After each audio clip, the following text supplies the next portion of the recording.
Salut les devins, c'est Saikyo. Je vous ai présenté il y a quelques jours, à peine, ce petit extrait brouillon du chapitre numéro 92 de Dragon Ball Super, et aujourd'hui nous en avons beaucoup plus. Au lieu de se contenter de quelques cases, nous avons aujourd'hui 7 pages sous forme d'ébauche révélées officiellement par le site de Dragon Ball, ébauche produite par Toyotaru. Alors je vais être obligé de poser directement le tableau.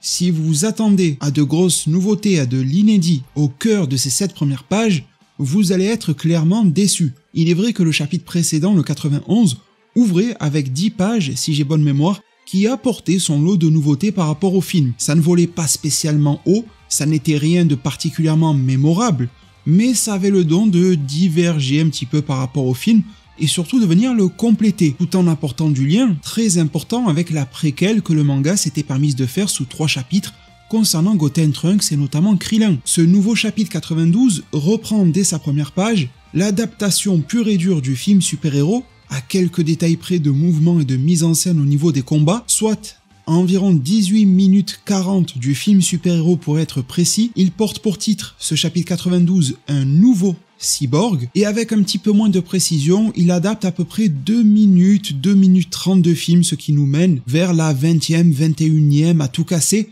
du film super-héros si jamais vous voulez avoir un suivi complet. Je parle bien évidemment des 7 premières pages de ce chapitre-là. Il n'y a nul doute sur le fait que l'intégralité du chapitre 92 ira bien au-delà de 2 minutes d'adaptation. Je vous les affiche d'ores et déjà, en vous précisant que toutes les sources sont toujours en description, et Piccolo remarque le logo sur les vêtements de Gamma 2, et dit à l'occasion qu'il se rappelle avoir vu cette marque quand il était encore Dieu, Kami, et qu'il s'agit de celle de l'armée du ruban rouge. Gamma 2 est surpris et rigole en disant qu'il a foiré son coup. Il lui demande au passage ce qu'il entendait par quand il était Dieu ou par quand il était Kami. Piccolo lui répond qu'il semble très mal informé en parlant de Gamma 2 et qu'il n'a pas envie de lui apprendre quoi que ce soit. Gamma réplique qu'il trouve alors Piccolo bien avare en discussion et explication. Le Namek continue dans son analyse en disant qu'il ne ressent pas le ki de Gamma 2, que ce dernier doit donc être un robot ou un cyborg et lui demande qui l'a fabriqué. Désormais, Gamma 2 est encore plus surpris que Piccolo arrive à savoir cela, mais continue à jouer l'enfant et de quelques gamineries en lui disant que ça aussi, c'est un secret. Piccolo lui demande s'il a l'audace d'être venu l'affronter ce jour, ce à quoi Gamma 2 répond que c'est exact. À la base, il était juste venu tester sa force, mais ses plans ont changé.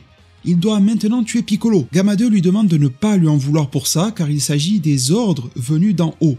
Piccolo lui dit que dans ce cas, il valait mieux se dépêcher d'en finir. Puis le combat entre Piccolo et Gamma 2 commence. Dans un premier temps, Piccolo a l'avantage, mais rapidement, comme en démontrent ces pages, Gamma 2 ne faisait que jouer avec lui et commence à prendre le dessus. Alors comme vous l'aurez remarqué, c'est très similaire au film, je vais tout de même vous poser une question et vous soumettre une remarque, une différence relativement notable avec ce même passage du film.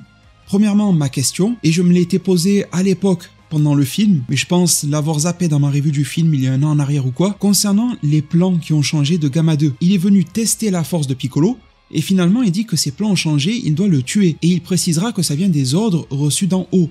Sauf que aussi bien dans le manga que dans le film, nous n'avons aucune case, aucune bulle de dialogue ou visuel, ni quoi que ce soit qui nous montre un supérieur ou ne serait-ce même le Dr Edo ordonner à Gamma de tuer Piccolo et encore moins nous expliquer la raison de ce changement de plan. Alors si celle-ci vous vient en tête, n'hésitez pas. À première vue, je dirais probablement le niveau de puissance qu'a été capable de dégager Piccolo à ce moment-là. Il esquive très facilement la première attaque de Gamma qui est soi-disant une attaque surprise. Peut-être qu'il pensait que Piccolo serait mort à ce moment-là, ou alors gravement blessé, et que Gamma pourrait l'intimider, mais ça n'a pas fonctionné. En tout cas, mis à part le fait que Piccolo a du répondant pourrait les motiver à changer les plans, est-ce que le Dr Edo a pu enquêter entre-temps et fait un point de connexion entre Piccolo, Goten et Trunks via Pan? C'est aussi une possibilité.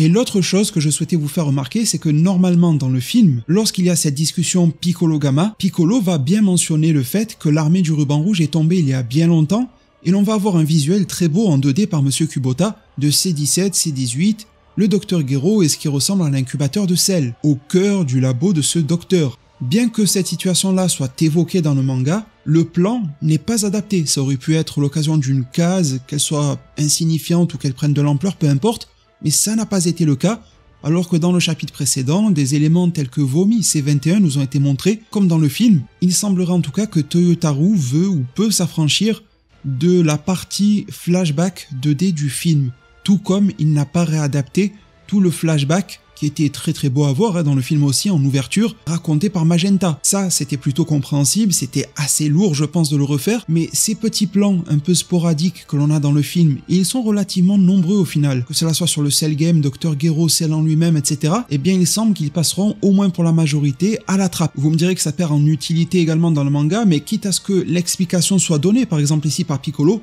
autant lui accoler le visuel qui va bien avec. C'est la remarque que je me suis faite, la remarque que je vous partage, il n'y a rien de bien grave. En tout cas, si le manga Dragon Ball Super n'a pas envie d'apporter de nouveautés à la suite, chose qui m'étonnerait, vu le peu d'intérêt que suscite le fait d'avoir une redite d'un tel film, je pense que je vais me reconvertir vendeur de tacos et de pastèques, parce que y a plus grand chose à dire. Enfin bon, je vous remercie énormément pour toute votre force. Malgré l'absence de hype, n'hésitez pas à mettre un maximum de pouces bleus, mettre un like sur ma chaîne ou mes vidéos, c'est envoyer du soutien à ma chaîne et à moi-même, et non pas à Toanimation, non pas à Shueisha, non pas à Toyotaru ou à Toriyama pour leur choix. Je vous en serai donc infiniment reconnaissant, et merci pour tout ce que vous avez fait jusqu'à ce jour. Si le cœur vous en dit, si vous êtes nouveau ou de passage, n'hésitez pas aussi à vous abonner et activer la cloche. C'est pas forcément le moment le plus réjouissant pour le faire, je suis d'accord, mais ça pourrait mener à de belles choses à l'avenir. Merci de nouveau pour tout, prenez tous extrêmement bien soin de votre futur, et à plus pour de prochains arts divinatoires.